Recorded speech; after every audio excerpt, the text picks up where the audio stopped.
Hello, good afternoon, good evening, good morning and welcome. It's Nurse Richard the Wax Wizard. Thank you for joining me. Have a look at this. Bit of a nasty looking ear, this one. Now, I was fully expecting this because I have seen this lady before.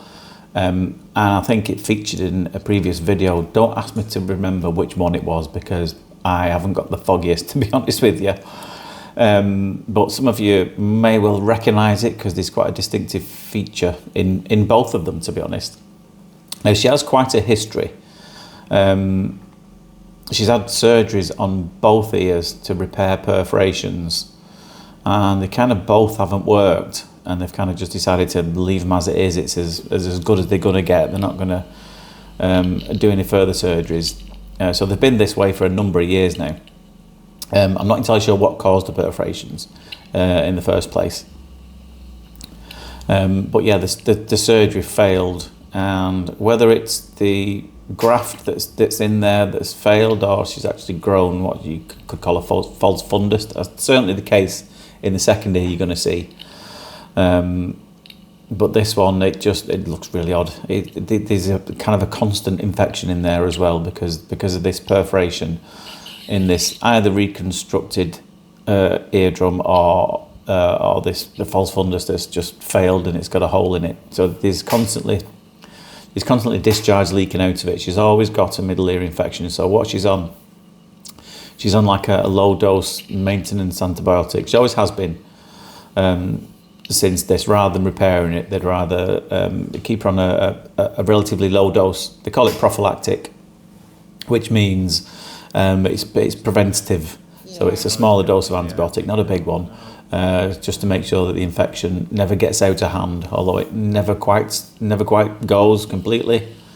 But honestly, I don't really look forward to this lady coming in. She's a lovely lady, don't get me wrong, but her ears are very, very difficult, both of them. Because in this one, she gets this discharge that leaks out and then dries onto the skin. But the biggest problem in this one is just how narrow it is, because there's a chronic infection in there. You can see it's dry, it's flaky, it's irritated, it's inflamed, and it's extremely narrow. So all of this is done with a fine end tube, which makes things even harder because you don't get as full of suction power with a fine end tube. And you can see it's really difficult to get inside this ear. Really, really difficult. You can't appreciate the proportions and the size just by what you're seeing on the screen next to me. It is absolutely minuscule. But because it's so closed off, a lot of the skin is kind of trapped in around those corners just behind the entrance. It's quite difficult to get out. But it did something interesting, this, and it can happen, this. And the ear just closed and collapsed on the suction tube, which it can be quite dangerous. So you've got to be quick, you've got to be on your guard. I think it's coming up in about a minute or so. So I will tell you when it's going to happen. So what happens is, especially in these particularly small ears, it tends to happen with small entrances. When you put the suction tube in, it obviously does create a little vacuum in there, creating negative air pressure. And what can sometimes happen is the ear canal can close shut. And if you don't get it out quickly enough, then what can happen is if you leave a suction tube in and the ear canal is closed around it, they'll create a vacuum effect in that ear canal, which can be very bad for the eardrum and the ear canal in general. You really don't want to leave it in.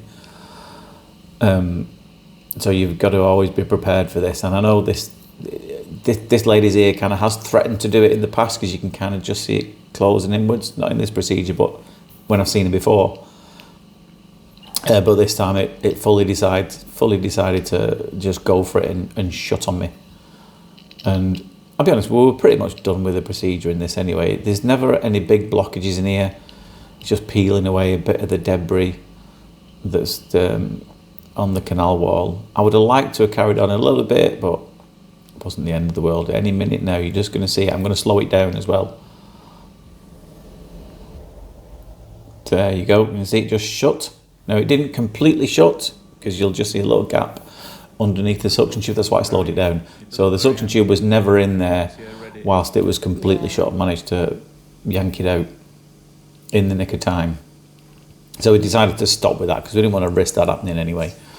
Now the second ear, and I'm pretty sure it's a false fundus in the ear. Now what's that? That is like a collection of granulation fibrous tissue that you can get in front of the eardrum.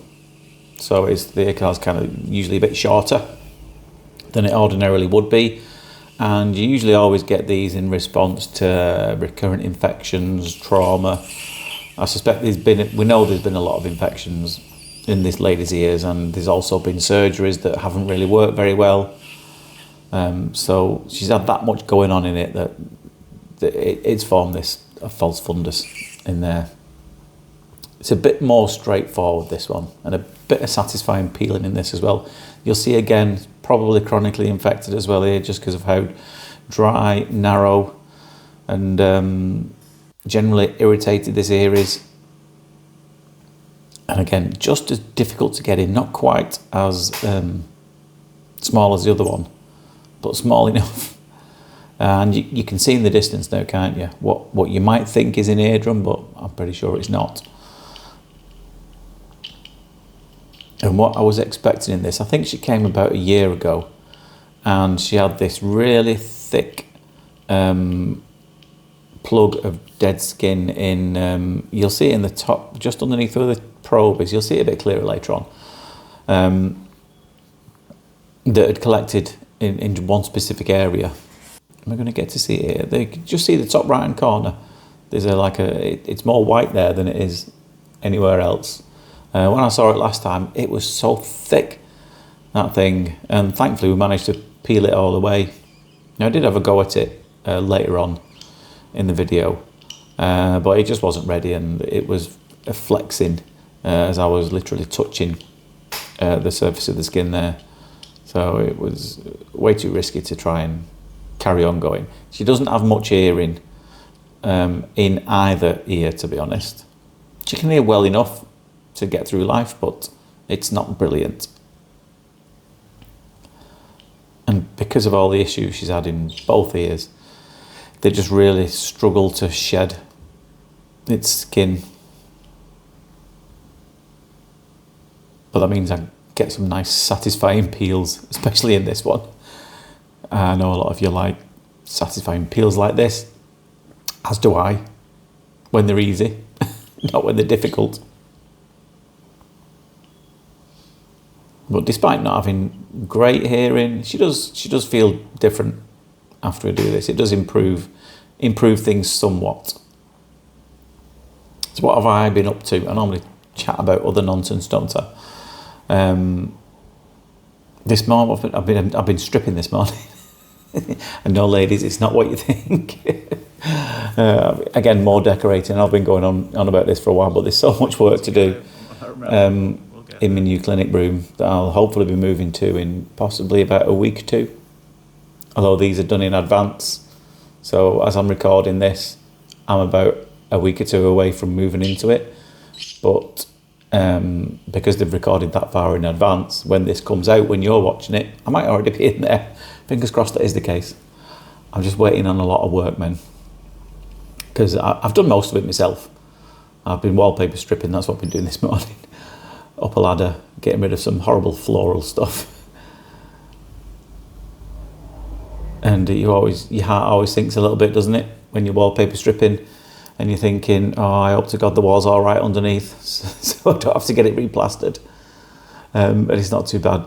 But what me and the family used to do, whenever I moved house a few times over the course of my life, maybe 5 or 6, and whenever I was decorating, I don't know if anybody else used to do this,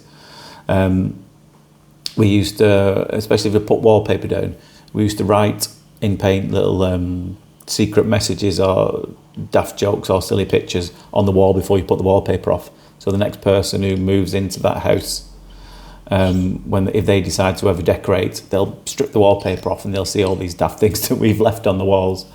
I mean, I'll be honest, there was a lot of willies on there. I used to draw pictures of willies on. So childish, I know.